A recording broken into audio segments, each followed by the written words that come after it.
वज़ीर आला पंजाब मरियम नवाज शरीफ की तरफ से तश्कील करदा खसूसी कमेटी का इजलास वज़ीर बल्दियात पंजाब ज़ीशान फ़रीक की ज़ेर सदारत सिविल सेक्रेटेरिएट में मुनक्कद हुआ। Secretary local government Shakeel Ahmed मियाँ, स्पेशल सेक्रेटरी आसिया गुल, अरकान पंजाब असम्बली ने भी इजलास में शिरकत की। बल्दियाती कानून से मुतल्लक सिफारिशात वज़ीर आला पंजाब को भिजवाई जाएंगी।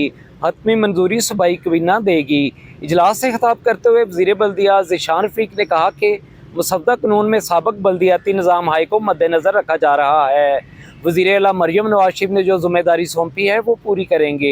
ज़ीशान फ़रीक ने कहा कि नवाज शरीफ की क़यादत में बल्दियाती इदारों को मजबूत बनाएंगे। ख़वातीन, अक़लीतों, किसानों, वर्कर्स, टेक्नोक्रेट्स और नौजवानों को मकामी हुकूमतों में मुनासिब नुमाइंदगी मिलेगी। उन्होंने कहा कि बल्दियाती इदारों के फ़ाइल कार का वाज़ेह तयन तजवीज़ किया जा रहा है। वज़ीर बल्दियात ने इस अज़म का इज़हार किया कि निचली सतह पर इख्तियारात की मुंतकिली का ठोस मेकनिज़म बनाएंगे ताकि अवाम को घर के पास ज़्यादा से ज़्यादा सहूलतें मुहैया की जा सकें। बल्दियाती इदारों को मालू पहलुओं से मजबूत बनाना नहायत ज़रूरी है।